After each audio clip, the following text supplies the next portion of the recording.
ഹരേ കൃഷ്ണ. ഇന്നത്തെ ചൈതന്യ ചേർന്ന ക്ലാസ്സിലോട്ട് വന്നു ചേർന്ന ഭക്തന്മാർക്ക് പുനീതമായ സ്വാഗതം.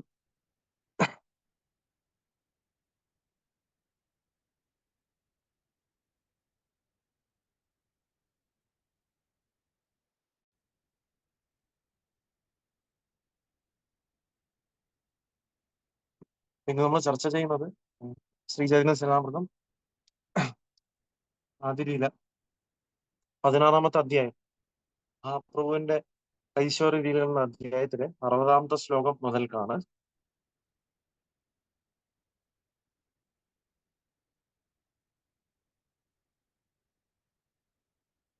ജയ ജയ ശ്രീ ചൈതന്യ ജയ നിത്യാനന്ദ ജയ ദ്വൈത ചന്ദ്ര ജയ ഗൗരഭക്തവൃന്ദ. ജയ ജയ ശ്രീ ചൈതന്യ ജയ നിത്യാനന്ദ ജയ ദ്വൈത ചന്ദ്ര ജയ ഗൗരഭക്തവൃന്ദ. ജയ ജയ ശ്രീ ചൈതന്യ ജയ നിത്യാനന്ദ ജയ ദ്വൈത ചന്ദ്ര ജയ ഗൗരഭക്തവൃന്ദ. ശ്രീ ചൈതന്യ ചരിതാമൃതം ആദിലീല 16-ാമത്തെ അധ്യായം ശ്ലോകം 60. ദ്വിതീയ ശബ്ദ വിധേയ താഹ പടീല സമാസേ ലക്ഷ്മീര സമത അർത്ഥ കരീര വിനാശേ. ശബ്ദാർത്ഥം: ദ്വിതീയ ശബ്ദ, ദ്വിതീയ എന്ന വാക്ക്, വിധേയ അറിയപ്പെടാത്തത്, താഹ അത്, പടീല യോജിച്ചു, സമാസേ മിശ്രപദത്തിൽ, ലക്ഷ്മീര ലക്ഷ്മിയോടുകൂടി, സമത തുല്യത, അർത്ഥ അർത്ഥം, കരീല ആയി തീർന്നു, വിനാശേ നഷ്ടപ്പെട്ടു.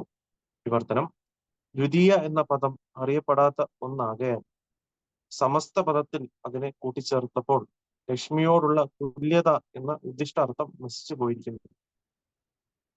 ശ്ലോകം 61. അവിമൃഷ്ട വിധേയാംശ ഏയ് ദോഷേര നാമ ആര ഏകദോഷ ആചേ ശുന സാവധാന. ശബ്ദാർത്ഥം: അവിമൃഷ്ട വിധേയാംശ, അവിമൃഷ്ട വിധേയാംശം, ഏയ് ഇത്, ദോഷേര ദോഷത്തിന്റെ, നാമ നാമം, ആര വേറെ, ഏക ഒന്ന്, ദോഷ തെറ്റ്, ആച്ചേ ഉണ്ട്, ശുന കേൾക്കുക, സാവധാന ശ്രദ്ധാപൂർവം. വിവർത്തനം: അവിമൃഷ്ട വിധേയാംശം എന്ന ദോഷം മാത്രമല്ല, മറ്റൊരു ദോഷം കൂടിയുണ്ട്, അതിനാൽ ചൂണ്ടിക്കാട്ടാം, ശ്രദ്ധിച്ചു കേട്ടാലും. ശ്ലോകം 62. ഭവാനി ഭർത്തൃ ശബ്ദതിലെ പായ സന്തോഷ വിരുദ്ധ മതികൃത് നാമ ഏ മഹാദോഷ. ശബ്ദാർത്ഥം: ഭവാനി ഭർത്തൃ ശബ്ദ, ഭവാനി ഭർത്തൃ ഭവാനിയുടെ ഭർത്താവ് എന്ന വാക്കിന്റെ ദിലെ നൽകിയിട്ടുള്ള പായ്യ ലഭിക്കുന്നു, സന്തോഷ സന്തോഷം, വിരുദ്ധ മതികൃത് വിപരീത ഘടകങ്ങളുടെ ഒരു പ്രസ്താവന, നാമ പേരുള്ള, ഏയ് ഇത്, മഹാ വലിയ, ദോഷ ദോഷം. വിവർത്തനം: ഇവിടെ മറ്റൊരു വലിയ ദോഷമുണ്ട്. താങ്കൾ അതീവ സംതൃപ്തിയോടെ ഭവാനി ഭർത്തൃ എന്ന വാക്ക് കോർത്തുണ്ടാക്കിയിരിക്കുന്നു, പക്ഷേ ഇത് വൈരുദ്ധ്യത്തിന്റെ ദോഷമുണ്ടാക്കുന്നു. ശ്ലോകം 63. ഭവാനി ശബ്ദേ കഹേ മഹാദേവേര ഗൃഹിണി താൻഡ ഭർത്ത കഹിലെ ദ്വിതീയ ഭർത്ത ജാനി. ശബ്ദാർത്ഥം: ഭവാനി ശബ്ദേ, ഭവാനി എന്ന വാക്കുകൊണ്ട്, കഹേ പ്രതിപാദിക്കുന്നു, മഹാദേവേര ഭഗവാൻ ശിവന്റെ, ഗൃഹിണി പത്നി, താൻഡ്ര അവളുടെ, ഭർത്ത ഭർത്താവ്, കഹിലെ പറയുക ആണെങ്കിൽ, ദ്വിതീയ രണ്ടാമത്തെ, ഭർത്ത ഭർത്താവ്, ജാനി മനസ്സിലാക്കി. വിവർത്തനം: ഭവാനി എന്ന വാക്കിന്റെ അർത്ഥം ശിവന്റെ പത്നി എന്നാണ്. പിന്നെയും നാം അവളുടെ ഭർത്താവിനെ പ്രതിപാദിക്കുമ്പോൾ അവൾക്ക് മറ്റൊരു ഭർത്താവ് ഉണ്ടെന്ന് തോന്നിയേക്കാം. ശ്ലോകം 64. ശിവപത്നീര ഭർത്ത ഇഹ ശുനിതേ വിരുദ്ധ വിരുദ്ധ മതികൃത് ശബ്ദ ശാസ്ത്രേ നഹേ ശുദ്ധ. ശബ്ദാർത്ഥം: ശിവപത്നീര ശിവപത്നിയുടെ ഭർത്താവ്, ഇഹ ഇത്, ശുനിതേ കേൾക്കാൻ, വിരുദ്ധ വൈരുദ്ധ്യം, വിരുദ്ധ മതികൃത് ഒരു വൈരുദ്ധ്യം സൃഷ്ടിക്കുന്ന ശബ്ദ അത്തരമൊരു വാക്ക്, ശാസ്ത്രേ ശാസ്ത്രങ്ങളിൽ, നഹേ ഇല്ല, ശുദ്ധ ശുദ്ധമായ. വിവർത്തനം: ശിവന്റെ പത്നിക്ക് മറ്റൊരു ഭർത്താവ് ഉണ്ടെന്ന് കേൾക്കുന്നത് വൈരുദ്ധ്യമുളവാക്കുന്നു. അത്തരം പദങ്ങളുടെ ഉപയോഗം സാഹിത്യത്തിൽ സൃഷ്ടിക്കുന്ന ദോഷത്തെ വിരുദ്ധ മതികൃത് എന്ന് വിളിക്കുന്നു. ശ്ലോകം 65. ബ്രാഹ്മണ പത്നീര ഭർത്താര ഹസ്തേ ദേഹദാന ശബ്ദശുനീതേ അയ ദ്വിതീയ ഭർത്ത ജ്ഞാന. ശബ്ദാർത്ഥം: ബ്രാഹ്മണ പത്നീര ഒരു ബ്രാഹ്മണന്റെ പത്നിയുടെ, ഭർത്താര ഭർത്താവിന്റെ, ഹസ്തേ കയ്യിൽ, ദേഹ നൽകി, ദാന ദാനം. ശബ്ദ ഈ വാക്കുകൾ, ശുനിതേ കേൾക്കുക, ഹയ ഉണ്ട്, ദ്വിതീയ ഭർത്ത വേറൊരു ഭർത്താവ്, ജ്ഞാന ജ്ഞാനം. വിവർത്തനം: ഈ ദാനം ബ്രാഹ്മണന്റെ പത്നിയുടെ ഭർത്താവിന്റെ കയ്യിൽ കൊടുക്കൂ എന്ന് ആരെങ്കിലും പറഞ്ഞാൽ പരസ്പര വിരുദ്ധമായ ആ വാക്കുകൾ കേൾക്കുന്ന ഒരുവൻ തൽക്ഷണം ബ്രാഹ്മണന്റെ പത്നിക്ക് മറ്റൊരു ഭർത്താവുണ്ടെന്ന് സംശയിക്കും. ശ്ലോകം 66. വിഭവതി ക്രിയായ വാക്യ സാംഗ പുന വിശേഷണ അദ്ഭുത ഗുണ ഏ പുനരാത്ത ദൂഷണ.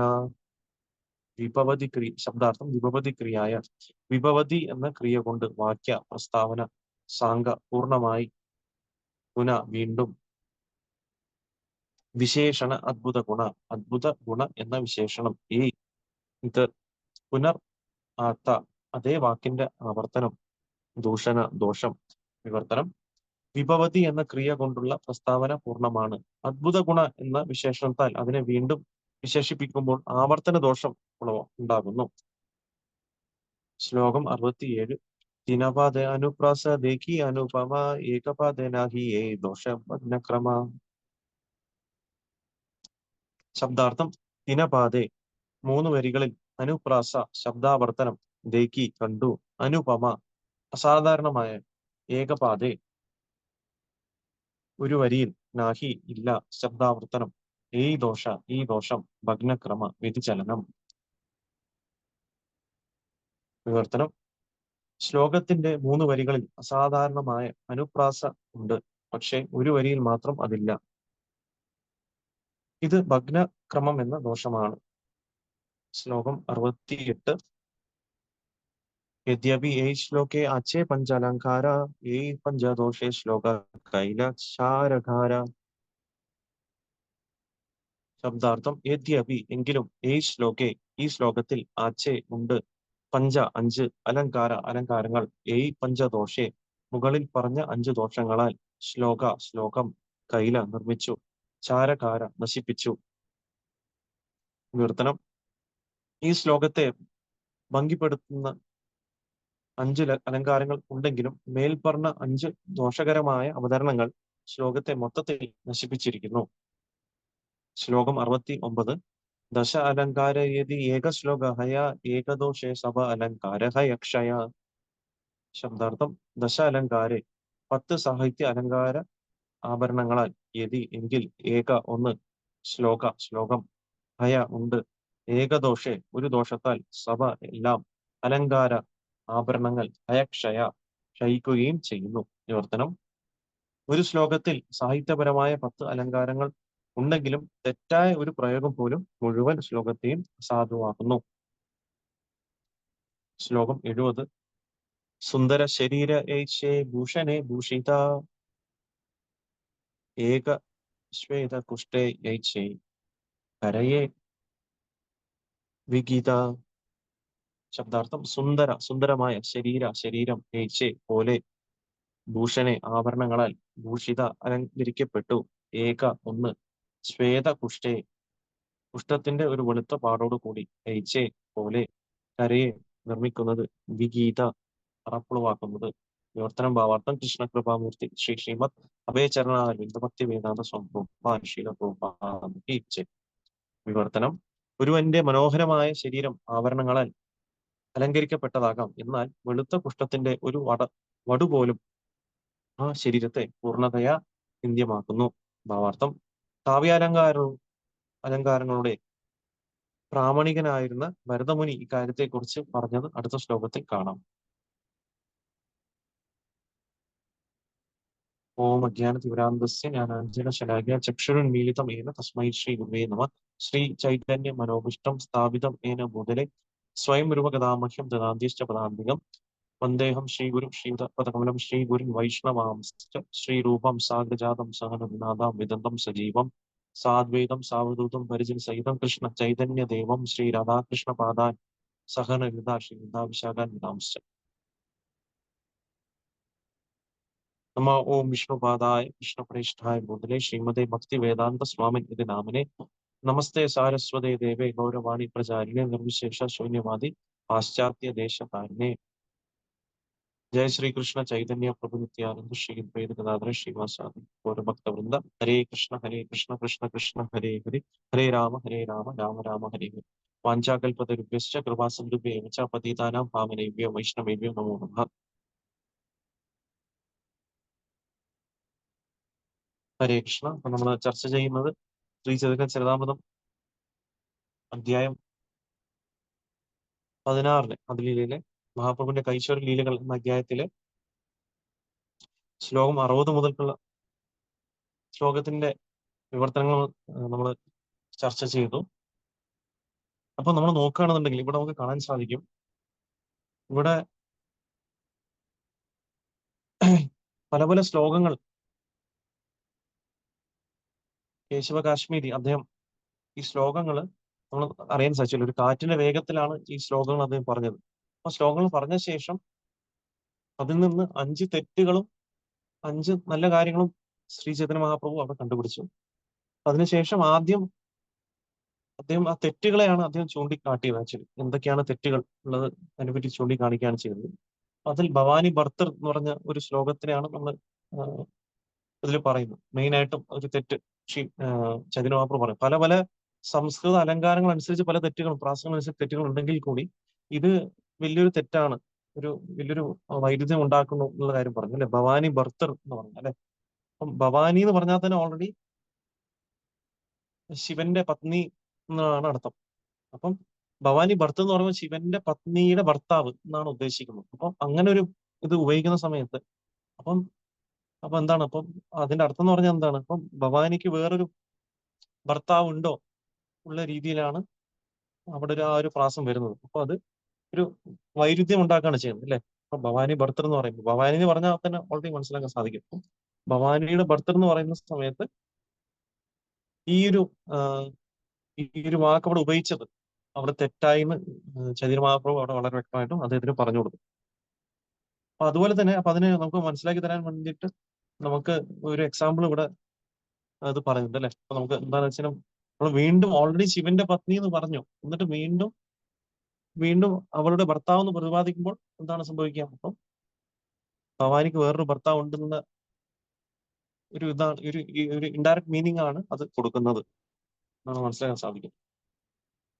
അപ്പൊ ഇതിലും പറയുന്ന പോലെ തന്നെ ഇതിന് എക്സാമ്പിൾ ആയിട്ട് ഇതിൽ പറയുന്നു. അപ്പൊ എന്താണ് പറയുന്നത്, ഇപ്പൊ ബ്രാഹ്മണന്റെ പത്നിയുടെ കയ്യിൽ ബ്രാഹ്മണന്റെ പത്നിയുടെ ഭർത്താവിന്റെ കയ്യിൽ കൊടുക്കൂ എന്ന് ഒരാൾ പറയുന്ന സമയത്ത് ബ്രാഹ്മണന്റെ പത്നിയുടെ ഭർത്താവിന്റെ കയ്യിൽ കൊടുക്കുന്നു പറയുമ്പോൾ ബ്രാഹ്മണന്റെ പത്നിക്ക് വേറൊരു ഭർത്താവ് ഉണ്ടെന്നുള്ള ഒരു ഇതാണ്, പരസ്പര വിരുദ്ധമായിട്ടുള്ള വാക്കുകളാണ് അവിടെ വരുന്നത്. അതാണ് ഒരു എക്സാമ്പിൾ ആയിട്ട് ഇവിടെ പറയുന്നത്, അതിനെ മനസ്സിലാക്കി തരാൻ വേണ്ടി. അപ്പം അപ്പൊ ഒരു വ്യക്തിക്ക് തോന്നും ഇപ്പൊ ബ്രാഹ്മണന്റെ പത്നിക്ക് വേറൊരു ഭർത്താവ് ഉണ്ടെന്ന് തോന്നുന്നില്ലേ. അപ്പൊ അത് പറയേണ്ട ആവശ്യമില്ല. ബ്രാഹ്മണന്റെ കയ്യിൽ കൊടുക്കൂ എന്ന് പറഞ്ഞ പത്നിയുടെ കൊടുത്താൽ മതി, നിങ്ങളുടെ ഭർത്താവിന്റെ കയ്യിൽ കൊടുക്കൂ എന്ന് പറഞ്ഞാൽ മതി. പക്ഷെ അതേ സമയത്ത് ബ്രാഹ്മണന്റെ പത്നിയുടെ ഭർത്താവിന്റെ കയ്യിൽ കൊടുക്കൂ എന്ന് പറയുന്ന സമയത്ത് അവിടെ ഒരു പരസ്പര വൈരുദ്ധ്യം വരുന്നുണ്ട് എന്ന കാര്യമാണ് അതിൽ പറയുന്നത്. അപ്പൊ ഇതൊക്കെ പറഞ്ഞ ശേഷം ഈ ദോഷങ്ങളെ പറ്റി പറഞ്ഞു. അതിനുശേഷം പിന്നെ അടുത്തത് 5 ഗുണങ്ങളെ പറ്റിയാണ് ഇനി പറയാൻ പോകുന്നത്. അപ്പം അതിൽ പറയുന്നു, അപ്പം എത്ര നമ്മൾ ഒരു വ്യക്തി നമ്മൾ നോക്കുകയാണെന്നുണ്ടെങ്കിൽ ഇത്രയും മനോഹരമായിട്ട് ഈ കാവ്യം അദ്ദേഹം അലങ്കാരങ്ങൾ ഉണ്ടാക്കിയാലും ഒരു തെറ്റായ പ്രയോഗം ഉണ്ടായാൽ മതി ആ മുഴുവൻ ശ്ലോകത്തിനെ അസാധുവാക്കുന്നു എന്നാണ് ചൈതന്യമാവ് പറഞ്ഞത്. എത്ര നമ്മൾ നല്ല രീതിയിൽ നമ്മൾ ഒരു കാര്യത്തിന് നമ്മൾ ഇത് ചെയ്തു കഴിഞ്ഞാലും നമ്മൾ നോക്കുകയാണെന്നുണ്ടെങ്കിൽ അല്ലെ, ഇപ്പൊ നല്ല ഇതായിട്ട് ചെയ്തിട്ട് ഒരു തെറ്റ് വന്നാൽ ആ തെറ്റ് മതി ഒരു വ്യക്തിയുടെ ഇതിനെ ഇത് ചെയ്യാൻ വേണ്ടിയിട്ട്. അപ്പം ഇവിടെ എക്സാമ്പിൾ ആയിട്ട് എന്താണ് പറയുന്നത്, ഇപ്പൊ ഒരു വ്യക്തിയുടെ ഒരു ഇത് പറയുന്നത് അല്ലെ, ഒരു വ്യക്തി അദ്ദേഹത്തിന് മനോഹരമായിട്ടുള്ള ശരീരത്തിൽ ആഭരണങ്ങൾ കൊണ്ട് അലങ്കരിക്കപ്പെട്ടാൽ കൂടി പക്ഷെ ഒരു വെളുത്ത കുഷ്ഠം അതിൽ വരികയാണെന്നുണ്ടെങ്കിൽ അല്ലെ, ഒരു ചെറിയൊരു വെളുത്ത കുഷ്ഠം ഉണ്ടെന്നുണ്ടെങ്കിൽ ആ ആ കുഷ്ഠം മതി ആ ഇത്രത്തോളം മനോഹരമായിട്ടുള്ള ശരീരത്തിന് അലങ്കാരത്തിനെ മാറ്റി നിർത്താൻ വേണ്ടിയിട്ട്. ആ കുഷ്ഠത്തിനാണ് എല്ലാവരും ഫോക്കസ് ചെയ്യുക അല്ലെ. നമ്മളൊരു വെള്ള ഒരു ഒരു എന്താ പറയാ മുണ്ടിലോ അല്ലെങ്കിൽ കുർത്തയിലോ ഒക്കെ നമ്മൾ എടുത്തു നോക്കിക്കഴിഞ്ഞാൽ ഒരു ചെറിയൊരു ഒരു ബ്ലാക്ക് സ്പോട്ട് അല്ലെ, ഒരു മഷി വന്നാൽ നമ്മൾ എന്താ എല്ലാവരും ശ്രദ്ധിക്കുക, ആ വെള്ള കുർത്തേനാണോ ശ്രദ്ധിക്കുക അല്ല കറുത്ത പാടിനാണോ? ആ കറുത്ത പാടിനായിരിക്കും എല്ലാവരും ശ്രദ്ധിക്കുക. അതുപോലെ തന്നെ ഇത്രയും മനോഹരമായിട്ട് ഇദ്ദേഹം ഈ ശ്ലോകങ്ങളൊക്കെ അല്ലെ അലങ്കാരങ്ങളൊക്കെ വെച്ച് അദ്ദേഹം ഒരു കാറ്റിന്റെ വേഗത്തിൽ ഇതൊക്കെ ചെയ്താലും ചൈതന്യമാത്രം ഉടനെ തന്നെ ആ തെറ്റ് കണ്ടുപിടിച്ചു. തെറ്റ് കണ്ടുപിടിക്കുന്ന പിന്നിലുള്ള റീസൺ എന്താണ്, ആക്ച്വലി അദ്ദേഹത്തിന്റെ അഹങ്കാരത്തിന് മാറ്റാൻ വേണ്ടിയിട്ടാണ്. നമുക്ക് മനസ്സിലാക്കാം ഈ വരുന്ന ശ്ലോകത്തിൽ. ശ്ലോകം 71.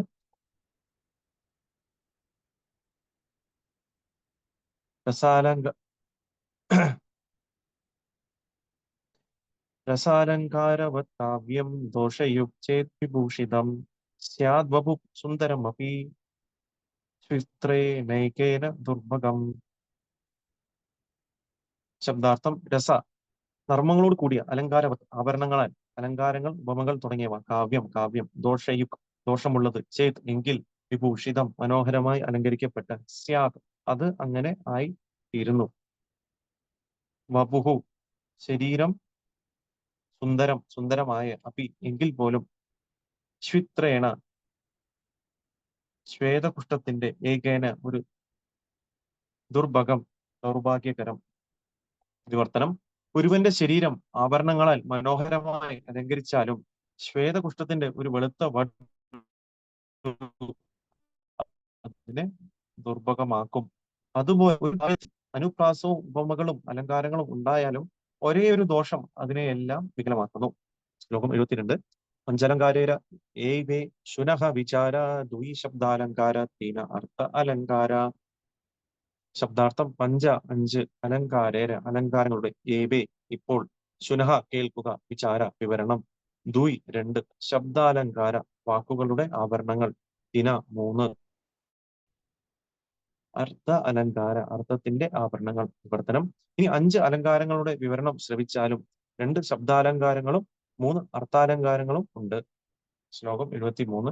ശബ്ദാലങ്കാര തീനപാദേ അച്ചേ അനുപ്രാസ ശ്രീലക്ഷ്മി ശബ്ദേ പുനരുക്തവത് ആഭാസ.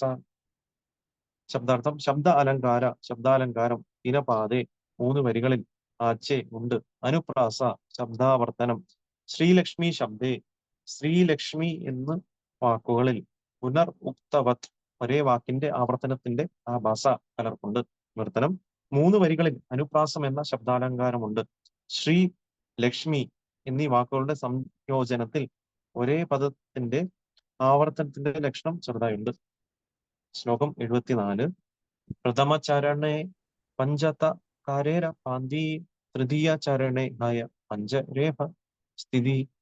ശബ്ദാർത്ഥം: പ്രഥമ ചരണേ ആദ്യത്തെ വരിയിൽ അഞ്ച് തകാരേര ത എന്ന അക്ഷരത്തിന്റെ പാന്തി മനോഹരമായ ചിട്ടപ്പെടുത്തൽ തൃതീയ ചരണേ മൂന്നാമത്തെ വരിയിൽ ആയ ഉണ്ട് അഞ്ച് രേഖ ര എന്ന അക്ഷരത്തിന്റെ സ്ഥിതി ചിട്ടപ്പെടുത്തൽ. വിവർത്തനം: ആദ്യത്തെ വരിയുടെ രചനയിൽ ത എന്ന അക്ഷരം 5 തവണ സ്ഥാനം പിടിച്ചിരിക്കുന്നു. മൂന്നാമത്തെ വരിയിൽ ര എന്ന അക്ഷരം 5 തവണ ആവർത്തിക്കുന്നു. ശ്ലോകം 75. ചതുർത്ഥ ചരണേ ശാരി ബകാര പ്രകാശ അതയേവ ശബ്ദാലങ്കാര അനുപ്രാസ.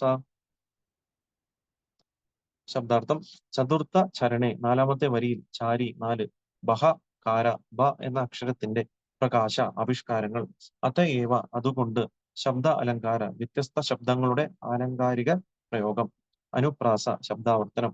വിവർത്തനം: നാലാമത്തെ വരിയിൽ ബ എന്ന അക്ഷരം 4 പ്രാവശ്യം വരുന്നു. ഈ അനുപ്രാസം ശബ്ദങ്ങളുടെ ഹൃദ്യമായ ആലങ്കാരിക പ്രയോഗം ആയിട്ടുണ്ട്. ശ്ലോകം 76.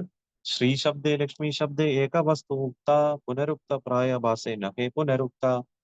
ശബ്ദാർത്ഥം: ശ്രീ ശബ്ദേ ശ്രീ എന്ന വാക്കിനാൽ ലക്ഷ്മി ശബ്ദേ ലക്ഷ്മി എന്ന വാക്കുകൊണ്ട് ഏകവസ്തു ഒരേ കാര്യം ഉക്ത സൂചിപ്പിച്ചിരിക്കുന്നു പുനർ ഉക്തപ്രായ മിക്കവാറും ആവർത്തനം ഭാസേ കാണപ്പെടുന്നു നഹേ അല്ല പുനരുക്ത ആവർത്തനം. വിവർത്തനം: സ്ത്രീ ലക്ഷ്മി എന്നീ വാക്കുകൾ ഒരേ അർത്ഥമാണ് ധ്വനിപ്പിക്കുന്നതെന്ന് അതിനാൽ അവ ഏറെക്കുറെ ആവർത്തനമാണ്. എന്നിരുന്നാലും അവ ആവർത്തനമല്ല താനും. ശ്ലോകം 77. ശ്രീയുക്തലക്ഷ്മിയർത്ഥേ അർദ്ധേര വിഭേദ പുനരുക്തവത് ആഭാസ ശബ്ദാലങ്കാര ഭേദ. ശബ്ദാർത്ഥം: ശ്രീയുക്ത ലക്ഷ്മി ഐശ്വര്യത്തിന്റെ ഉടമയായ ലക്ഷ്മി അർത്ഥേ അർത്ഥത്തിൽ അർത്ഥേര അർത്ഥത്തിന്റെ വിഭേദ വ്യത്യാസം പുനരുക്തവത് ആഭാസ പുനരുക്തിയുടെ കലർപ്പ് ശബ്ദ അലങ്കാര വാക്കുകളുടെ ആലങ്കാരികമായ ഉപയോഗം ഭേദ വ്യത്യാസം. വിവർത്തനം: ലക്ഷ്മിയെ ശ്രീയുടെ ഐശ്വര്യത്തിന്റെ ഉടമയായി വർണ്ണിക്കുമ്പോൾ ആവർത്തനത്തിന്റെ ചെറിയൊരു ഗന്ധമുണ്ടെങ്കിലും അർത്ഥവ്യത്യാസവും ഉണ്ടാക്കുന്നു. വാക്കുകളുടെ രണ്ടാമത്തെ ആലങ്കാരിക പ്രയോഗം ഇതാണ്. ശ്ലോകം 78. ലക്ഷ്മീരേവ अर्थालंकार उपम प्रकाश आर अर्थालंकार आचे नाम विरोधाभास ശബ്ദാർത്ഥം ലക്ഷ്മീര ഇവ ലക്ഷ്മീർ ഇവ ലക്ഷ്മിയെ പോലെ എന്നീ വാക്കുകൾ അർത്ഥാലങ്കാര അർത്ഥത്തിന്റെ ആലങ്കാരിക പ്രയോഗം ഉപമ സാദൃശ്യം പ്രകാശ ആവിഷ്കരണം ആര അർത്ഥാലങ്കാര അർത്ഥാലങ്കാരം ആച്ചെ ഉണ്ട് നാമം നൽകിയിട്ടുള്ളത് വിരോധ ആഭാസ പരസ്പര വിരുദ്ധത്തിനുള്ള സാധ്യത വിവർത്തനം ലക്ഷ്മീര ഇവ ലക്ഷ്മിയെ പോലെ എന്ന വാക്കുകളുടെ പ്രയോഗം ഉപമ എന്ന അലങ്കാരത്തെ ആവിഷ്കരിക്കുന്നു. വിരോധാഭാസം പരസ്പര വിരുദ്ധമായ സൂചന എന്ന അർത്ഥാലങ്കാരവും ഈ ശ്ലോകത്തിൽ ഉണ്ട്. ശ്ലോകം 79. ഗംഗാദേ കമല ജന്മേ സഭാര സുബോധ കമലേ ഗംഗാര ജന്മ അത്യന്ത വിരോധ ശബ്ദാർത്ഥം ഗംഗാദേ ഗംഗാ നദിയിൽ കമല താമരപ്പൂവ് ജന്മേ വളരുന്നു സഭാര എല്ലാവരുടെയും സുബോധ മനസ്സിലാക്കുക കമലെ താമരപ്പൂവിൽ ഗംഗാ നദിയുടെ ജന്മം ജനനം അത്യന്തം വിരോധ പരസ്പര വിരുദ്ധമാണ് വിവർത്തനം ഗംഗാനദിയിൽ താമരപ്പൂക്കൾ വളരുന്നു എന്ന് എല്ലാവർക്കും അറിയാം പക്ഷെ ഗംഗാനദി ഒരു താമരപ്പൂവിൽ നിന്ന് ജന്മമെടുക്കുന്നു എന്ന് പറയുന്നത് അത്യന്തം വൈരുദ്ധ്യപൂർണമാണ്. ശ്ലോകം 80. ഇഹാൻ വിഷ്ണു പാദപത്മേ ഗംഗാര ഉത്പത്തി വിരോധാലങ്കാര ഇഹ മഹാ ചമത്കൃതി ശബ്ദാർത്ഥം ഇഹാൻ ഇത് സംബന്ധിച്ച് വിഷ്ണു പാദപത്മേ വിഷ്ണുവിന്റെ പാദപത്മങ്ങൾ ഗംഗാമാതാവിന്റെ ഉത്പത്തി ആരംഭം വിരോധ പരസ്പര വിരുദ്ധമായ അലങ്കാരം ഇഹ അത് മഹാ വലിയ ചമത്കൃതി അത്ഭുതം വിവർത്തനം ഗംഗയുടെ ഉദ്ഭവം വിഷ്ണുവിന്റെ പാദപത്മങ്ങളിൽ നിന്നാണ്. താമരപ്പൂവിൽ നിന്ന് ജലം ഉദ്ഭവിക്കുന്നു എന്ന പ്രസ്താവം വൈരുദ്ധ്യാത്മകം ആണെങ്കിലും ഭഗവാൻ വിഷ്ണുവുമായുള്ള ബന്ധത്തിൽ അത് വലിയ ഒരു അത്ഭുതമായി തീരുന്നു. ശ്ലോകം 81. ഈശ്വര അചിന്ത്യ ശക്തിയെ ഗംഗാര പ്രകാശ ഇഹാതെ വിരോധ നാഹി വിരോധ ആഭാസ ശബ്ദാർത്ഥം ഈശ്വരന്റെ അചിന്ത്യ ശക്തിയാൽ ഗംഗയുടെ പ്രകാശ ഉദ്ഭവം ഇഹാതെ ഇതിൽ വിരോധനാഹി വിരോധാഭാസമില്ല വിരോധ ആഭാസി വിരോധമായി തോന്നിപ്പിക്കുമെങ്കിലും വിവർത്തനം ഭാവാർത്ഥം കൃഷ്ണ കൃപാമൂർത്തി ശ്രീ ശ്രീമദ് അഭയചരണാരവിന്ദ ഭക്തി വേദാന്ത സ്വാമി ശീല പ്രഭുപാദി ജയ്. വിവർത്തനം ഭഗവാന്റെ അചിന്ത്യ ശക്തിയിൽ നിന്നുള്ള ഗംഗയുടെ ഈ ഉദ്ഭവത്തിൽ വൈരുദ്ധ്യമില്ല എങ്കിലും വിരോധാഭാസമായി തോന്നിക്കുന്നു. ഭാവാർത്ഥം ഭഗവാൻ വിഷ്ണുവിന്റെ അചിന്ത്യ ശക്തിയെ അംഗീകരിക്കുക എന്നതാണ് എല്ലാ വൈഷ്ണവ തത്വശാസ്ത്രത്തിന്റെയും കേന്ദ്രബിന്ദു. ഭൗതിക വീക്ഷണത്തിൽ ചിലപ്പോൾ പരസ്പര വിരുദ്ധമായി തോന്നുന്നവയെ പോലും ഭഗവാനുമായി ബന്ധപ്പെടുത്തി യുക്തിയുക്തം മനസ്സിലാക്കാൻ കഴിയും. എന്തുകൊണ്ടെന്നാൽ അവിടുന്ന് തന്റെ അചിന്ത്യ ശക്തികളാൽ പരസ്പര വിരുദ്ധമായ പ്രവർത്തനങ്ങൾ കാഴ്ചവെക്കാൻ കഴിയും. ആധുനിക ശാസ്ത്രജ്ഞന്മാർ എപ്പോഴും ആശയക്കുഴപ്പത്തിലാണ്. അന്തരീക്ഷത്തിൽ ഇത്രയധികം രാസപദാർത്ഥങ്ങൾ രൂപപ്പെട്ടിരിക്കുന്നത് എങ്ങനെ ആണെന്ന് വിശദീകരിക്കാൻ പോലും അവർക്ക് കഴിയുന്നില്ല. ജലം ഹൈഡ്രജന്റെയും ഓക്സിജന്റെയും ഒരു സംയുക്ത പദാർത്ഥമാണെന്ന് ശാസ്ത്രജ്ഞന്മാർ വിശദീകരിക്കുന്നു. പക്ഷേ ഇത്രയും ബൃഹത്തായ അളവിൽ ഹൈഡ്രജനും ഓക്സിജനും എവിടെ നിന്ന് വരുന്നുവെന്നും അവ എങ്ങനെ മഹാസാഗരങ്ങളും കടലുകളും ഉത്പാദിക്കത്തക്ക വിധം സംയോജിക്കുന്നു എന്നും ചോദിക്കുമ്പോൾ അവർക്ക് മറുപടിയില്ല. എന്തുകൊണ്ടെന്നാൽ അവർ എല്ലാം ജീവനിൽ നിന്നാണ് വരുന്നതെന്ന് അംഗീകരിക്കാൻ കൂട്ടാക്കാത്ത നിരീശ്വരവാദികളാണ്. ജീവൻ പദാർത്ഥത്തിൽ നിന്നും വരുന്നുവെന്ന് വിപരീത സിദ്ധാന്തമാണ് അവരുടേത്. ഈ രാസപദാർത്ഥങ്ങളെല്ലാം വരുന്നത് എവിടെ നിന്ന്? പരമദൈവത്വം പുരുഷ ഭഗവാന്റെ സങ്കല്പാതീതമായ ശക്തിവിശേഷത്തിൽ നിന്നും അവ ഉത്പാദിക്കപ്പെടുന്നു എന്നതാണ് ഉത്തരം. ജീവസത്തകൾ പരമപ്രഭുവിന്റെ അംശങ്ങളാണ്. അവരുടെ ശരീരങ്ങളിൽ നിന്ന് ധാരാളം രാസപദാർത്ഥങ്ങൾ വരുന്നുണ്ടല്ലോ. ഉദാഹരണത്തിന് ഒരു നാരകവൃക്ഷം ധാരാളം നാരക ഉൽപ്പാദിപ്പിക്കുന്ന ജീവസത്തയാണ്. ഓരോ നാരങ്ങയിലും വലിയ തോതിൽ സിട്രിക് ആസിഡ് ഉണ്ട്. പരമപുരുഷന്റെ സൂക്ഷ്മാംശം മാത്രമായ ഒരു നിസ്സാര ജീവന് ഇത്രയും രാസവസ്തു ഉൽപ്പാദിക്കാൻ കഴിയുമെങ്കിൽ സാക്ഷാൽ പരമപുരുഷന്റെ ശരീരത്തിൽ എത്രമാത്രം ശക്തി ഉണ്ടായിരിക്കണം. ലോകത്തിലെ രാസപദാർത്ഥങ്ങളെല്ലാം ഉത്പാദിക്കപ്പെടുന്നത് എവിടെ നിന്നാണെന്ന് ശാസ്ത്രജ്ഞന്മാർക്ക് പൂർണ്ണമായി വിശദീകരിക്കാൻ കഴിയുന്നില്ല. പക്ഷേ പരമോന്നതന്റെ അചിന്ത്യ ശക്തി അംഗീകരിക്കുന്ന ഒരുവന് ഇത് പൂർണ്ണമായി വിശദീകരിക്കാൻ സാധിക്കും. ഈ വാദം നിഷേധിക്കാൻ യോഗ്യമായ യാതൊരു കാരണവുമില്ല. പരമപുരുഷന്റെ അംശമാത്രങ്ങളായ ജീവസത്തകളിലും ശക്തികൾ ഉണ്ടെന്നിരിക്കെ ഭഗവാനിൽ എത്രമാത്രം ശക്തി ഉണ്ടായിരിക്കണം. വേദങ്ങളിൽ വിവരിച്ചിട്ടുള്ളതുപോലെ നിത്യവും നിത്യാനാം ചേതനശ്ചേതനാനാം, അവിടുന്ന് എല്ലാ ശാശ്വതരിലും വെച്ച് മുഖ്യ ശാശ്വതനും എല്ലാ ജീവസത്തകളിലും വെച്ച് മുഖ്യനായ ജീവസത്തയുമാകുന്നു. കഠോപനിഷത്ത് 2:2-13. ദൗർഭാഗ്യവശാൽ ജഡപദാർത്ഥം വരുന്നത് ജീവനിൽ നിന്നാണെന്ന് നാസ്തിക ശാസ്ത്രം അംഗീകരിക്കില്ല. തികച്ചും അസാധ്യമാണെങ്കിലും ജീവൻ വരുന്നത് പദാർത്ഥത്തിൽ നിന്നാണെന്ന് യുക്തിഹീനവും മൂഢവുമായ പ്രസ്താവനയിൽ ശാസ്ത്രജ്ഞന്മാർ ശാഠ്യം പിടിക്കുന്നു. ഭൗതിക ദ്രവ്യത്തിന് ജീവനെ ഉത്പാദിക്കാൻ കഴിയുമെന്ന് അവരുടെ പരീക്ഷണശാലകളിൽ തെളിയിക്കാനാകില്ല. എന്നാൽ ഭൗതിക ദ്രവ്യവും ജീവനിൽ നിന്നാണ് വരുന്നതെന്ന് തെളിയിക്കുന്ന ആയിരം ദൃഷ്ടാന്തങ്ങൾ ഉണ്ട്. അതിനാൽ പരമപുരുഷന്റെ അചിന്ത്യ ശക്തികളെ വാസ്തവമെന്ന് അംഗീകരിച്ചു കഴിഞ്ഞാൽ പിന്നെ ഏതൊരു ദാർശനികനോ ശാസ്ത്രജ്ഞനോ ഭഗവത് ശക്തി വിശേഷങ്ങളെ നിഷേധിക്കുന്ന ഒരു സിദ്ധാന്തവും മുന്നോട്ട് വയ്ക്കാനാവില്ലെന്ന് ശ്രീ ചൈതന്യ ചരിതാമൃതത്തിൽ കൃഷ്ണദാസ കവിരാജ് ഗോസ്വാമി പറയുന്നു. താഴെ വരുന്ന സംസ്കൃത ശ്ലോകത്തിൽ ഇതിൽ വിവരിച്ചിട്ടുണ്ട്. ഹരേ കൃഷ്ണ. അപ്പൊ നമുക്ക് ഇവിടെ കാണാൻ സാധിച്ചു, ഇവിടെ ചൈതന്യ മഹാപ്രഭു കേശവ കാശ്മീരിയുടെ കാവ്യങ്ങളുടെ 5 തെറ്റുകളും 5 നല്ല കാര്യങ്ങളെ പറ്റി ചൂണ്ടിക്കാണിച്ചു. അതിനുശേഷം ഒരു ശ്ലോകത്തിൽ എത്തിയപ്പോഴാണ് നമുക്ക് ഈ ഭാവത്തിൽ നമ്മൾ എത്തിച്ചെന്നത്. അതിൽ പറയുന്ന പോലെ, ഇവിടെ നേരത്തെ പറഞ്ഞ പോലെ തന്നെ ലക്ഷ്മി റിവ എന്ന വാക്കുകളുടെ പ്രയോഗം ഉപമ എന്ന അലങ്കാരത്തെ ആവിഷ്കരിക്കുന്നു. വിരോധാഭാസം എന്ന അർത്ഥാലങ്കാരം ഈ ശ്ലോകത്തിലുണ്ട്. അതിനുശേഷമുള്ള ശ്ലോകത്തിൽ ഗംഗാനദിയിൽ താമരപ്പൂക്കൾ വളരുന്നു എല്ലാവർക്കും അറിയാം. പക്ഷെ ഗംഗാനദി ഒരു താമരപ്പൂവിൽ നിന്ന് ജന്മമെടുക്കുന്നു എന്ന് പറയുന്നത് അത്യന്തം വൈരുദ്ധ്യപൂർണ്ണമാണ്. ഈ ശ്ലോകം പറഞ്ഞ ശേഷമാണ് നമ്മൾ ഈ ഇതിലോട്ട് വരുന്നത്, അല്ലെ? അപ്പൊ ഗംഗാനദിയിൽ നിന്ന് താമരപ്പൂക്കൾ വരുന്നുണ്ട് എന്ന് പറയുന്നത് എല്ലാവർക്കും അറിയുന്ന കാര്യമാണ്. പക്ഷെ താമരപ്പൂവിൽ നിന്ന് ഗംഗാനദി വരുന്നു എന്ന് പറയുന്നത് വൈരുദ്ധ്യപൂർണ്ണമാണ് എന്ന കാര്യം ഇവിടെ പറയുന്നു. അപ്പൊ അതിനുശേഷം ഇവിടെ എന്താണ് പറയുന്നത്? അതേ സമയത്ത് നമ്മൾ മനസ്സിലാക്കേണ്ട ഒരു കാര്യം, അതായത് ഗംഗയുടെ ഉദ്ഭവസ്ഥാനം എന്ന് പറയുന്നത് വിഷ്ണുവിന്റെ പാദം, അല്ലെ? അത് എന്താണ് ഒരു പാദപത്മം എന്ന് പറയുന്നത്, പാദപത്മമായിട്ടാണ് പറയുന്നത്. ആ പാദപത്മത്തിൽ നിന്നാണ് ഗംഗയുടെ ഉദ്ഭവം വരുന്നത് നമ്മൾ നോക്കുകയാണെന്നുണ്ടെങ്കിൽ. അപ്പൊ താമരപ്പൂവിൽ നിന്ന് ജലം ഉദ്ഭവിക്കും എന്ന പ്രസ്താവം വൈരുദ്ധ്യാത്മകമാണെങ്കിലും ഭഗവാൻ വിഷ്ണുവുമായുള്ള ബന്ധത്തിൽ അത് വലിയ ഒരു അത്ഭുതമായി തീരുന്നു, അല്ലെ? നമുക്കറിയാം, നമുക്ക് സാധാരണഗതിയിൽ നമ്മൾ നോക്കുകയാണെന്നുണ്ടെങ്കിൽ, അല്ലെ, ഒരു വെള്ളത്തിന്റെ ഉദ്ഭവസ്ഥാനം എന്ന് പറയുന്നത് എന്താണ്? നമ്മൾ നോക്കുകയാണെന്നുണ്ടെങ്കിൽ എവിടെന്നെങ്കിലും ഒരു സമുദ്രത്തിൽ നിന്നായിരിക്കും വെള്ളം വരുന്നുണ്ടാവുക. അതേ സമയത്ത് ഇവിടെ എന്താണ് പറയുന്നത്? ഗംഗയുടെ ഉദ്ഭവസ്ഥാനം എന്ന് പറഞ്ഞാൽ നമുക്കറിയാം, അല്ലെ? എവിടെ നിന്നാണ് വരുന്നത്? ഭഗവാൻ വിഷ്ണുവിന്റെ പാദങ്ങളിൽ നിന്നാണ് വരുന്നത്. അപ്പൊ അങ്ങനെ പറയുന്ന സമയത്ത് നമുക്ക് സാധാരണ രീതിയിൽ ചില കാര്യങ്ങൾ നമ്മുടെ യുക്തി അനുസരിച്ച് നമുക്ക് മനസ്സിലാക്കാൻ സാധിക്കും. പക്ഷെ ഭഗവാൻ എന്ന് പറയുന്നത് എന്താണ്?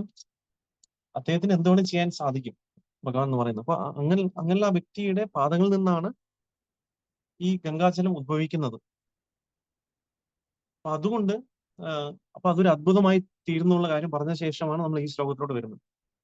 അപ്പൊ ഭഗവാന്റെ അചിന്ത്യ ശക്തികളുണ്ട്, അല്ലേ? അപ്പൊ ആ ശക്തികൾ നമുക്ക് ചിന്തയ്ക്കും അപ്പുറമാണ് ഭഗവാന്റെ ശക്തികൾ എന്ന് പറയുന്നത്. അപ്പൊ നമുക്ക് ചിലപ്പം ചില കാര്യങ്ങൾ പറയുമ്പോൾ അത് പുരാണങ്ങൾ കെട്ടുകഥയാണെന്നൊക്കെ നമ്മൾ ചിന്തിക്കും. പക്ഷെ നമ്മൾ നോക്കുകയാണെന്നുണ്ടെങ്കിൽ ഭഗവാന്റെ ശക്തികൾ അതിനപ്പുറത്തുമാണ്, അല്ലെ? നമുക്കൊരു ശക്തി ഉണ്ടെങ്കിൽ ശക്തി വരാൻ ഒരു ശക്തിമാൻ ഉണ്ട്, അല്ലെ? ആ ശക്തിമാൻ എന്ന് പറയുന്നത് ഭഗവാനാണ്, അല്ലെ? ശക്തിമാൻ. അപ്പൊ എല്ലാ ശക്തികളും സ്രോതസ് എന്ന് പറയുന്നത് ഭഗവാനാണ്. അപ്പം ഈ ഭഗവാന്റെ അചിന്ത്യ ശക്തിയിൽ നിന്നുള്ള ഗംഗയുടെ ഈ ഉദ്ഭവത്തിൽ വൈരുദ്ധ്യമല്ലെങ്കിലും വിരോധാഭാസമായി തോന്നിക്കും. നമ്മൾ ചില കാര്യങ്ങൾ കേൾക്കുന്ന സമയത്ത് നമുക്ക് അറിയാൻ സാധിക്കും, പലപ്പോഴും നമുക്കൊരു വിരോധാഭാസമായിട്ട് തോന്നും. അതെങ്ങനെയാണ് സാധിക്കുക എന്ന് പറയുന്നത്, അല്ലെ? അപ്പൊ ഇതില് പറയുന്നത് കാര്യം വെച്ചാൽ നമുക്ക് ആദ്യം നമ്മൾ ഈ വൈഷ്ണവ സിദ്ധാന്തങ്ങൾ നമുക്ക് മനസ്സിലാക്കണമെന്നുണ്ടെങ്കിൽ, നമ്മൾ നോക്കുകയാണെന്നുണ്ടെങ്കിൽ ആദ്യം ഭഗവാന്റെ അചിന്ത്യ ശക്തിയെ നമ്മൾ അംഗീകരിക്കാനുള്ള കാര്യമാണ് ശീല പ്രഭുപാദ് ആദ്യം പറയുന്നത്. കാരണം ഭഗവാന് എല്ലാം പോസിബിൾ ആണ്, അല്ലെ? നമ്മൾ നോക്കുകയാണെന്നുണ്ടെങ്കിൽ.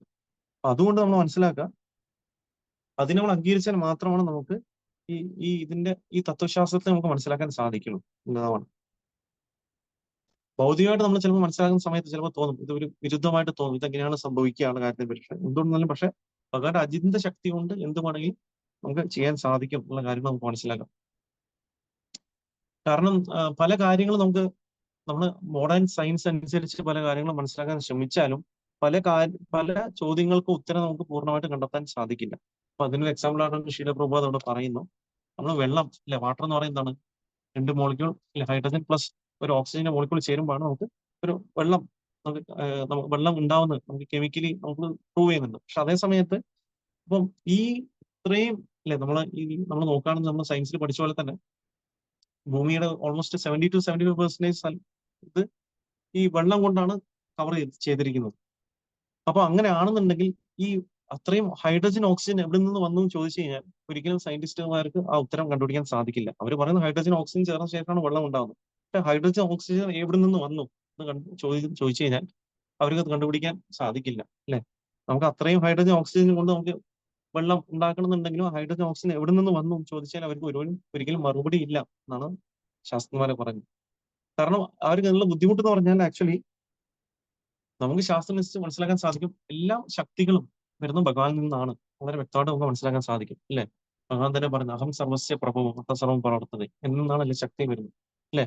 മയാദക്ഷേന പ്രകൃതി സുവേദേ ചരാചരം. ഈ പ്രകൃതി പ്രവർത്തിക്കുന്നത് നമ്മൾ പറഞ്ഞത് നേച്ചറാണ് എല്ലാത്തിന്റെയും കൺട്രോളർ എന്ന് പറയും അല്ലെ. പക്ഷെ ഈ ഈ നേച്ചറിനും പിന്നിലുള്ള കൺട്രോളർ എന്ന് പറയുന്നത് ഭഗവാനാണ് നമുക്ക് മനസ്സിലാക്കാൻ സാധിക്കും അല്ലെ. അഹം സർവസ്യ പ്രഭവം സർവം പ്രവർത്തത ഇല്ലേ. അതുപോലെ തന്നെ നമുക്ക് ഒരുപാട് ശ്ലോകങ്ങൾ നമുക്ക് മനസ്സിലാക്കാൻ സാധിക്കും.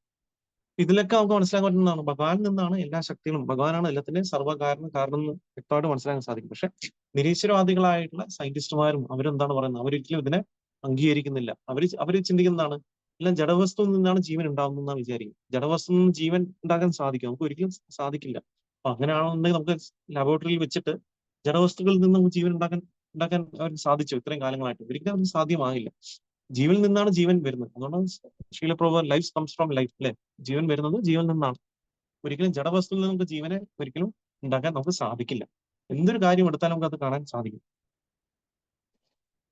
അപ്പം അപ്പൊ അങ്ങനെയാണെന്നുണ്ടെങ്കിൽ അപ്പൊ നമുക്ക് ഇതിന്റെ എക്സാമ്പിൾ ആയിട്ട് ശീലപ്രഭു ഇവിടെ പറയുന്നത് വെച്ചാൽ ഈവൻ നമ്മൾ നോക്കുകയാണെങ്കിൽ ജഡവസ്തുക്കൾ കൂടി ജീവനിൽ നിന്നാണ് വരുന്നത് ഉള്ള കാര്യം മനസ്സിലാക്കി തരാൻ വേണ്ടിയിട്ട് ശീലപ്രഭുപാദ ഒരു എക്സാമ്പിൾ പറയുന്നത് എന്താണ്, ഇവിടെ നമുക്ക് ഒരു നാരകവൃക്ഷത്തിന്റെ കാര്യമാണ് എടുക്കുന്നത് അല്ലെ. അപ്പൊ നാരകവൃക്ഷം എന്ന് പറയുന്നതാണ് ജീവൻ ഉള്ളൊരു വസ്തുവാണ്, ഭഗവാന്റെ അംശം തന്നെയാണ് നമ്മൾ നോക്കുകയാണെന്നുണ്ടെങ്കിൽ. അപ്പൊ ആ നാരക വൃക്ഷത്തിൽ നിന്നാണ് നാരങ്ങ ഉൽപ്പാദിക്കുന്നത് അല്ലെ. അതിന്റെ ഒരു ഫ്രൂട്ടാണ് നാരങ്ങ.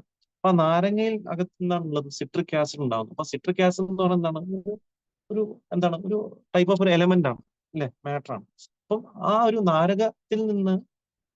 നാരകവൃക്ഷത്തിൽ നിന്ന് ഇത്രയും ഒരു സിട്രിക് ആസിഡ് എന്ന് പറയുന്ന ഒരു കെമിക്കൽ ഉണ്ടാക്കാൻ പറ്റുകയാണെന്നുണ്ടെങ്കിൽ അപ്പം ഒരു ചെറിയ ഭഗവാൻ അംശമായിട്ടുള്ള ഒരു ചെറിയൊരു വൃക്ഷത്തിൽ നിന്നാണ് ഈ ഒരു ആസിഡ് ഉണ്ടാക്കുന്നത്. അങ്ങനെയാണെന്നുണ്ടെങ്കിൽ അത്രയും ശക്തിമാനായ ഭഗവാൻ എന്തുകൊണ്ട് ഇത്രയും പദാർത്ഥങ്ങൾ ഉണ്ടാക്കാൻ സാധിക്കില്ല എന്നുള്ള ചോദ്യമാണ് ശീലപ്രഭുപാദ ഉന്നയിച്ചിരിക്കുന്നത്.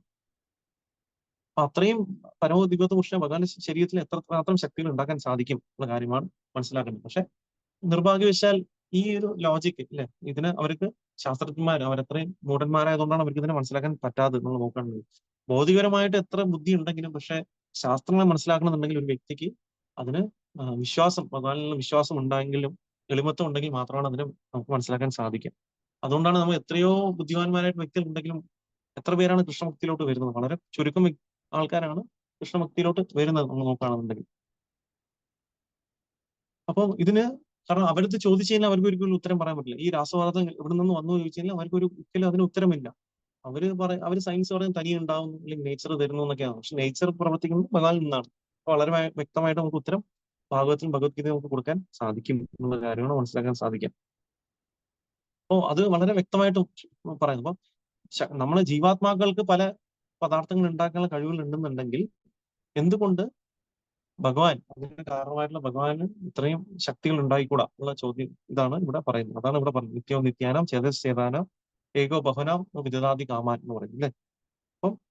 അപ്പം എല്ലാ ശാസ്ത്രത്തിൽ വെച്ച് മുഖ്യശാസ്ത്രനാണ് ഭഗവാൻ. അതുപോലെ തന്നെ എല്ലാ ജീവസത്യങ്ങളും വെച്ച് മുഖ്യനായ ജീവസത്യമാണ് ആര്, ഭഗവാൻ. അപ്പൊ അദ്ദേഹമാണ് എല്ലാത്തിനും കാരണം എന്ന് നമുക്ക് കഠോപനിഷത്തും പറയുന്നുണ്ട്. അപ്പൊ ഇതുപോലെ തന്നെ ഇതിൽ പറയുന്നത് തന്നെയാണ് നമുക്ക് നോക്കുകയാണെങ്കിൽ. അപ്പോൾ ജഡപദാർത്ഥം കൂടി ജീവനിൽ നിന്നാണ് വരുന്നത്. ജീവൻ വരുന്നത് ജീവനിൽ നിന്നാണെന്ന കാര്യമാണ് ഇവിടെ പ്രഭു വളരെ വ്യക്തമായിട്ട് നമുക്ക് പഠിപ്പിച്ചു തരുന്നത്. അപ്പം ഭൗതിക ദ്രവ്യത്തിന് ജീവനെ ഉത്പാദിക്കാൻ കഴിയുമെന്ന് അവരുടെ പരീക്ഷണശാലകളിൽ തെളിയിക്കാനാവില്ല. എന്നാൽ ഭൗതിക ദ്രവ്യവും ജീവനിൽ നിന്നാണ് വരുന്നതെന്ന് തെളിയിക്കുന്ന ആയിരം ദൃഷ്ടാന്തങ്ങളുണ്ട്. ശീലപ്രഭു വളരെ ഒരു എക്സാമ്പിൾ ആയിട്ട് നമ്മൾ പറഞ്ഞു തന്നു അല്ലെ, നമുക്ക് എങ്ങനെയാണ് ഒരു നാരകവൃക്ഷത്തിൽ നിന്ന് സിട്രിക് ആസിഡ് പ്രൊഡ്യൂസ് ചെയ്യുന്നുള്ള കാര്യം. അപ്പൊ അതുപോലെ തന്നെ വളരെ വ്യക്തമായിട്ടും അതേ സമയത്ത് ഒരിക്കലും നമുക്ക് എന്താണ് ഒരു ഭൗതിക ദ്രവ്യത്തിൽ നിന്ന് ജീവൻ ഉണ്ടാക്കാൻ ഇതുവരെയും സാധിച്ചിട്ടില്ല സയന്റിസ്റ്റുമാർക്ക്. അതേ സമയത്ത് നമുക്ക് എന്താണ് ഭൗതിക ദ്രവ്യ ജീവനിൽ നിന്ന് ഭൗതിക ദ്രവ്യം ഉണ്ടാകുന്നത് നമുക്ക് വളരെ റിയൽ ടൈം ലൈഫ് എക്സാമ്പിൾ തന്നെ നമുക്ക് പലതും നമുക്ക് കാണാൻ സാധിക്കും. അപ്പൊ അതുകൊണ്ട് പരമദിവ്യത്വ പുരുഷന് അചിന്ത്യമായിട്ടുള്ള ശക്തികളുണ്ട് എന്നുള്ള കാര്യം വളരെ വ്യക്തമായിട്ട് മനസ്സിലാക്കണം. അപ്പൊ അത് മനസ്സിലാക്കിയാൽ മാത്രമാണ് നമുക്ക് ഈ ശാസ്ത്രങ്ങളെ നമുക്ക് മനസ്സിലാക്കാൻ സാധിക്കുക. അപ്പൊ നമുക്ക് എല്ലാ കാര്യങ്ങളും നമ്മുടെ ബുദ്ധിയും നമ്മൾ പഠിച്ച കാര്യങ്ങളും വെച്ച് ഒരിക്കലും നമുക്ക് നമുക്ക് മനസ്സിലാക്കാൻ സാധിക്കില്ല. അതുകൊണ്ടാണ് പരമദിവ്യത്വ പുരുഷൻ എന്ന് പറയുന്നത് നമ്മുടെ ബുദ്ധിക്ക് അതീതമാണ് ഭഗവാൻ എന്ന് പറയുന്നത്. അപ്പൊ ഭഗവാന്റെ ശക്തികളെ നമ്മൾ മനസ്സിലാക്കിയാൽ മാത്രമാണ് പൂർണ്ണമായിട്ട് നമുക്ക് ശാസ്ത്രങ്ങളെ മനസ്സിലാക്കാൻ സാധിക്കുക എന്നുള്ള കാര്യമാണ് ഇതിൽ പറയുന്നത്. ഇനി അടുത്തൊരു ശ്ലോകത്തിലോട്ട് പോവാം. ശ്ലോകം 82. അംബുജം അംബുനി ജാതം ക്വചിദപി ന ജാതം അംബുജാദംബു ഗുരുവിധി തദ് വിപരീതം പാദാംബോജോൻ മഹാനദി ജാത. ശബ്ദാർത്ഥം: അംബുജം താമരപ്പൂ, അംബുനി ജലത്തിൽ, ജാതം വളരുന്നു, ക്വചിത് ഏതു സമയത്തും, അപി തീർച്ചയായും, ന ഇല്ല, ജാതം വളരുക, അംബുജാത് ഒരു താമരപ്പൂവിൽ നിന്ന്, അംബു ജലം, മുരവിധി മുരാസുരന്റെ ഘാതകനായ കൃഷ്ണനിൽ, തദ് വിപരീതം അതിന് വിപരീതമായി, അംബോജാത് പാദമാകുന്ന താമരപ്പൂവിൽ നിന്ന്, മഹാനദി ജാത വളരുക. വിവർത്തനം: താമരപ്പൂക്കൾ ജലത്തിൽ ജാതമാകുന്നുവെന്നും എന്നാൽ ഒരു താമരപ്പൂവിൽ നിന്ന് ജലം ഉദ്ഭവിക്കുക ഇല്ലെന്നും എല്ലാവർക്കും അറിയാം. എന്നാൽ അത്തരം വൈപരീത്യങ്ങളെല്ലാം കൃഷ്ണനിൽ സാധ്യമാകുന്നു. നദിയായ ഗംഗ ഉദ്ഭവിക്കുന്നത് അവിടുത്തെ താമര തിരുവടികളിൽ നിന്നാണ്. ശ്ലോകം 83. ഗംഗാര മഹത്വ സാധന താഹാര വിഷ്ണു പദോത്പത്തി അനുമാന അലങ്കാര. ശബ്ദാർത്ഥം: ഗംഗയുടെ മഹത്വ, ഐശ്വര്യങ്ങൾ, പ്രതിപാദ്യ വിഷയം, സാധന മാർഗങ്ങൾ, താഹാര അതിന്റെ, വിഷ്ണുപാദ ഉത്പത്തി വിഷ്ണുപാദങ്ങളിൽ നിന്ന് ഉദ്ഭവം, അനുമാനം എന്ന് വിളിക്കപ്പെടുന്നു, അലങ്കാരം. വിവർത്തനം: ഗംഗയുടെ യഥാർത്ഥ മഹത്വം അവൾ വിഷ്ണു ഭഗവാന്റെ പാദകമലങ്ങളിൽ നിന്ന് ഉദ്ഭവിക്കുന്നു എന്നുള്ളതാണ്. ഇത് അനുമാനം എന്ന മറ്റൊരു അലങ്കാരമാണ്. ശ്ലോകം 84. സ്ഥൂല പഞ്ചാലങ്കാര സൂക്ഷ്മ വിചാരീയ ആചയെ അപാര. സ്ഥൂല പ്രകടമായ ഇവ, അഞ്ച് ദോഷ തെറ്റുകൾ, പഞ്ച അഞ്ച് അലങ്കാര സാഹിത്യപരമായ ആഭരണങ്ങൾ, സൂക്ഷ്മ വിശദമായി, വിചാരിയെ പരിഗണിക്കുന്നു, യതി എങ്കിൽ, അച്ചയെ ഉണ്ട്, അപാര പരിമിതി ഇല്ലാത്ത. വിവർത്തനം: ഞാൻ ഈ ശ്ലോകത്തിലെ ഉപരി പ്രകടമായ 5 തെറ്റുകളും സാഹിത്യപരമായ 5 അലങ്കാരങ്ങളും മാത്രമാണ് ചർച്ച ചെയ്തത്. പക്ഷെ സൂക്ഷ്മമായി വിശകലനം ചെയ്യുന്ന പക്ഷം എണ്ണമറ്റ കുറവുകൾ കാണാൻ കഴിയും. ശ്ലോകം 85. പ്രതിഭ കവിത തോമാര ദേവത പ്രസാദേ അവിചാര കാവ്യ അവശ്യ പടേ ദോഷവാദേ. ശബ്ദാർത്ഥം: പ്രതിഭ വൈദഗ്ധ്യം, കവിത കാവ്യഭാവന, തൊമാര താങ്കളുടെ, ദേവന്റെ പ്രസാദേ കാരുണ്യത്താൽ, അവിചാര ശരിയായ വിധിയില്ലാതെ, കവിതയിൽ ആവശ്യ തീർച്ചയായും, പടേ ഉണ്ട്, ദോഷ തെറ്റ്, ബാധേ പ്രതിബന്ധം. വിവർത്തനം: താങ്കളുടെ ആരാധ്യ ദേവതയുടെ കൃപയാൽ താങ്കൾ കാവ്യഭാവനയും പ്രതിഭയും നേടിയിട്ടുണ്ട്. പക്ഷേ കാവ്യവും സൂക്ഷ്മമായ നിരൂപണം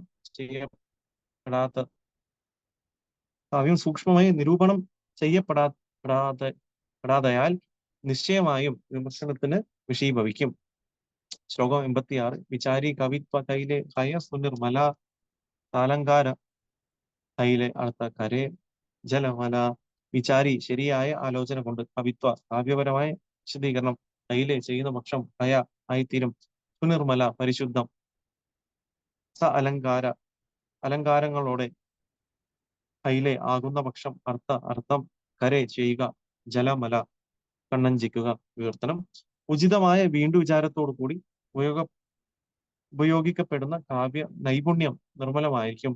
അലങ്കാരങ്ങളും ഉപമകളും ചേർത്ത് അതിനെ ശോഭനീയമാക്കാനും സാധിക്കും.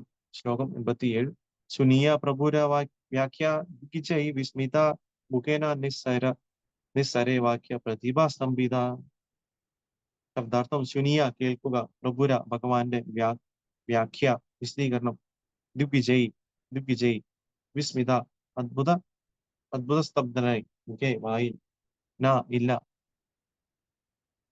നിസ്സരെ വെളിയിൽ വന്നു, വാക്കുകൾ, പ്രതിഭ ചാതുര്യം, സ്തംഭിച്ചു. വിവർത്തനം: മഹാപ്രഭുവിന്റെ വിശദീകരണം ശ്രവിച്ച ആ ദിഗ്വിജയ് പണ്ഡിതൻ അത്ഭുതസ്തബ്ധനായി തന്റെ വാക്ചാതുര്യം, കഴിവും എല്ലാം സ്തംഭിച്ചു പോയ അദ്ദേഹത്തിന് ഒന്ന് ഉരിയാടാൻ പോലും കഴിയാത്ത അവസ്ഥയായി. ശ്ലോകം 88.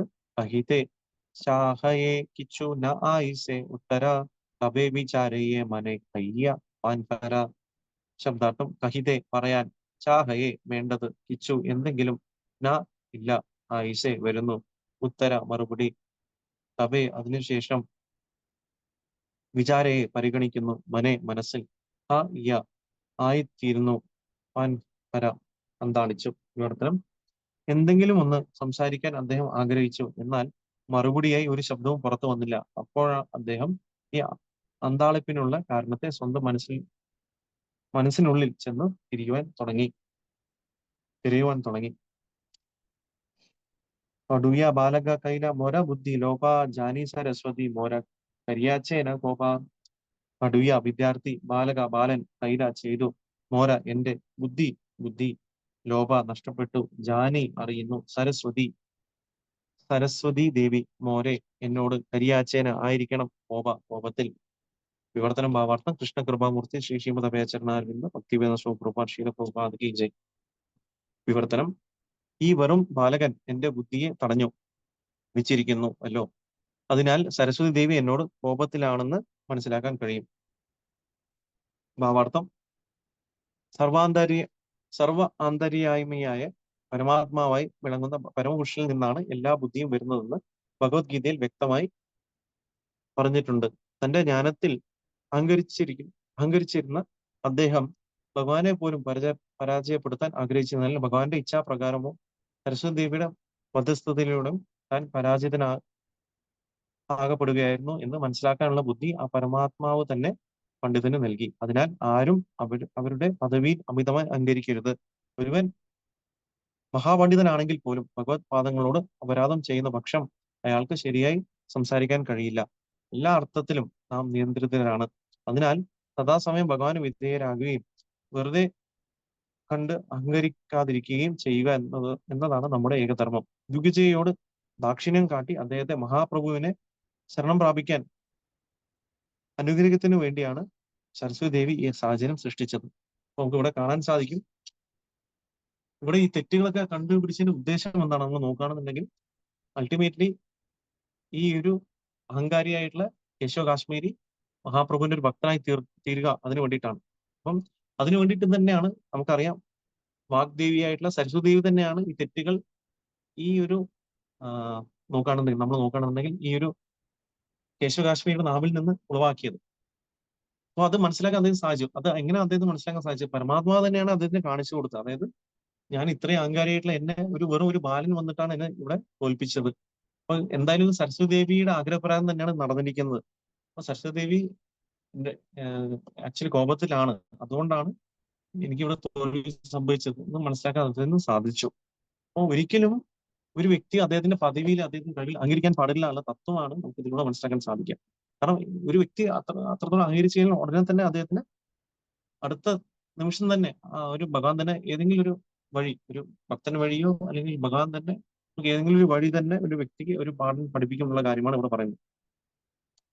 അപ്പം അതുകൊണ്ട് എല്ലാ രീതിയിലും നമ്മൾ നിയന്ത്രിതരാണ്. നമ്മൾ നോക്കണം, നമുക്കുള്ള കഴിവുകൾ, നമുക്ക് ചിലപ്പോൾ കഴിവുകളോ ബുദ്ധിശക്തിയൊക്കെ വരികയായിരിക്കും. പക്ഷെ അതൊക്കെ ആക്ച്വലി നമ്മൾ നോക്കുകയാണെന്നുണ്ടെങ്കിൽ ഇത് ഭഗവാന്റെ കാരുണ്യമാണ് നമുക്ക് തന്നിരിക്കുന്നത്. അപ്പൊ ആ കാരുണ്യത്തിൽ നമ്മൾ എന്ത് ചെയ്യാം? നമുക്ക് അങ്ങനെ കഴിവുകൾ എന്തെങ്കിലും ഉണ്ടെങ്കിൽ ആ കാരുണ്യം വെച്ചുകൊണ്ട് നമ്മൾ എളിമത്തത്തോടെ ഭഗവാനെ സേവനം ചെയ്യുകയും ബാക്കിയുള്ളവരെ ഭഗവാൻ സേവനത്തിൽ അവരെ നിരതനാക്കുകയും ചെയ്യാനുള്ളതാണ് ഒരു ഭക്തൻ ചെയ്യേണ്ടത്. നമ്മൾ എന്ത് കഴിവുകളുണ്ടെങ്കിലും അത് ഭഗവാന്റെ കാരുണ്യമാണെന്ന് നമ്മൾ മനസ്സിലാക്കി ആ കഴിവുകൾ കൊണ്ട് ബാക്കിയുള്ളവരെയും കൂടി ഭഗവത് ഭക്തിയിലോട്ട് അവരെ പ്രചോദനം കൊടുക്കുക ഉള്ള കാര്യമാണ് നമുക്ക് ചെയ്യാൻ സാധിക്കുക എന്നതാണ് നമുക്ക് മനസ്സിലാക്കാൻ പറ്റുന്നത്. അപ്പൊ ഇതാണ്, അപ്പൊ ഇതിലൂടെയാണ് ആക്ച്വലി ഭഗവാൻ ചിലപ്പോൾ ഒരു വ്യക്തിക്ക് ഒരു പാഠം കൊടുക്കുന്നത്. ചിലപ്പോൾ എന്താണ്, നമുക്ക് രണ്ട് രീതിയിലാണ് ഭഗവാൻ ഒരു പാഠം കൊടുക്കുന്നത്. ചിലപ്പോൾ ഒരു വ്യക്തിക്ക് അദ്ദേഹത്തിന്റെ അദ്ദേഹത്തിന്റെ കഴിവുകളെ പ്രകീർത്തിച്ചുകൊണ്ടായിരിക്കും ഭഗവാൻ ഒരു വ്യക്തിക്ക് പാഠം കൊടുക്കുന്നത്. പക്ഷെ വേറൊരു വ്യക്തിക്കാണെങ്കിലോ അദ്ദേഹത്തിന്റെ അഹങ്കാരത്തിനെ ചുറ്റിച്ചുകൊണ്ടാണ് പാഠം കൊടുക്കുന്നത്. അപ്പൊ എന്തുകൊണ്ടും ഭഗവാൻ ചെയ്യുന്നത് എന്തുകൊണ്ടും നന്മയായിരിക്കും ഉണ്ടാവുക. അപ്പൊ ഒരു വ്യക്തിയുടെ അഹങ്കാരം കുറയ്ക്കാനായാലും ശരി, അല്ലെങ്കിൽ ഒരു വ്യക്തിയുടെ പ്രകീർത്തി കൂട്ടാനും ശരി, അതിലൂടെ എന്താണ് ഒരു വ്യക്തിയെ കൂടുതൽ ഭഗവാനെ സ്നേഹിക്കാൻ വേണ്ടിയിട്ടാണ് ഭഗവാൻ ഈ ഒരു പാഠം പഠിപ്പിക്കുന്നത്. അപ്പൊ നമ്മുടെ ജീവിതത്തിൽ നമുക്ക് അങ്ങനെ ഒരു അനുഭവം ഉണ്ടെങ്കിൽ നമ്മൾ മനസ്സിലാക്കാൻ, നമ്മൾ എവിടെയെങ്കിലൊക്കെ നമുക്ക് അംഗീകരിച്ചുകൊണ്ടായിരിക്കും ഭഗവാൻ അങ്ങനെ ഒരു ലെസൺ നമുക്ക് തന്നിരിക്കുന്നതെന്നും അപ്പൊ ഭഗവാൻ തരുന്നത് എന്തിനും നമ്മൾ രണ്ടു കൈ നീട്ടി നമ്മൾ സ്വീകരിച്ചുകൊണ്ട് ആ ഒരു ആ ഒരു നമുക്ക് തരുന്ന ആ പാഠത്തിന് അല്ലെങ്കിൽ ആ ഒരു ലെസൺ ഒരു ഭക്തനിലൂടെ ആയാലും ശരി ഭഗവാൻ നമുക്ക് ആ ഒരു പാഠം തരുന്നു. അതിനെ നമ്മൾ രണ്ടു കൈ കൊണ്ട് സ്വീകരിച്ചുകൊണ്ട് ഇത് എന്നെ ഭക്തിയിൽ കൂടുതൽ എന്നെ പരിശുദ്ധീകരിക്കാനും കൂടുതൽ ഭഗവാനെ സ്നേഹിക്കാൻ വേണ്ടിയിട്ടാണ് ഈ അവസരം തന്നിരിക്കുന്നത് നമ്മൾ മനസ്സിലാക്കുന്നതാണ് ഒരു ഭക്തൻ. അങ്ങനെ മനസ്സിലാക്കുന്ന ഒരു ഭക്തനാണ് എപ്പോഴും എളിമത്തോടെ മനസ്സിലാക്കുന്ന ഒരു ഭക്തനായിരിക്കും എപ്പോഴും ഭക്തിയിൽ മുന്നേറാൻ സാധിക്കുക. ഈ ഒരു തത്വമാണ് ഈ ശ്ലോകം നമുക്ക് പറഞ്ഞു തരുന്നത്. ഹരേ കൃഷ്ണ. നമുക്ക് സമയമായിരിക്കുന്നു, അപ്പൊ എന്ത് ചെയ്യാം. ഇനി വരുന്ന ശ്ലോകങ്ങളിൽ കുറച്ചുകൂടി ഡീറ്റെയിൽ ആയിട്ട് ഇതിനെപ്പറ്റി പറയുന്നുണ്ട്. ആക്ച്വലി എന്തുകൊണ്ടാണ് സരസ്വതി ദേവി അങ്ങനെ ചെയ്തതെന്നും ഇതിലൂടെ അദ്ദേഹത്തിന്റെ ട്രാൻസ്ഫോർമേഷൻ എങ്ങനെയാണ് അഹങ്കാരിയായിട്ടുള്ള കേശവ കാശ്മീരി മഹാപ്രഭുവിന്റെ ഒരു ഭക്തനായി മാറുന്നതെന്ന് നമുക്ക് മനസ്സിലാക്കാൻ സാധിക്കും. ഹരേ കൃഷ്ണ. ഹരേ കൃഷ്ണ പ്രഭു. താങ്ക് യു പ്രഭു. ഹരേ കൃഷ്ണ. Thank you Balaji. ഇപ്പൊ വേറെ ആർക്കും സംശയങ്ങൾ ഇല്ലാത്ത തോന്നുന്നു. നമുക്ക് എന്തായാലും ക്ലാസ് ഓൾറെഡി 5:45 കഴിഞ്ഞിരിക്കുന്നു. അപ്പോൾ എന്ത് ചെയ്യാം. ഹരേ കൃഷ്ണ. വന്നു ചേർന്ന ഭക്തന്മാർക്ക് വിനീതമായിട്ടുള്ള നന്ദി. ഹരേ കൃഷ്ണ. ശ്രീ ചൈതന്യ സരദാനന്ദം की जय. शील प्रभुपाद की जय. समवेत गौर भक्तवृंद की जय. निताई गौर प्रेमानंदे हरि हरि बोल. Hare Krishna. Thank you so much പ്രഭു. ഹരേ കൃഷ്ണ. हरे कृष्ण. हरे कृष्ण. എന്ത് ചെയ്തോട്ടെ പ്രഭു? India. Thank you much. Okay. Hare Krishna.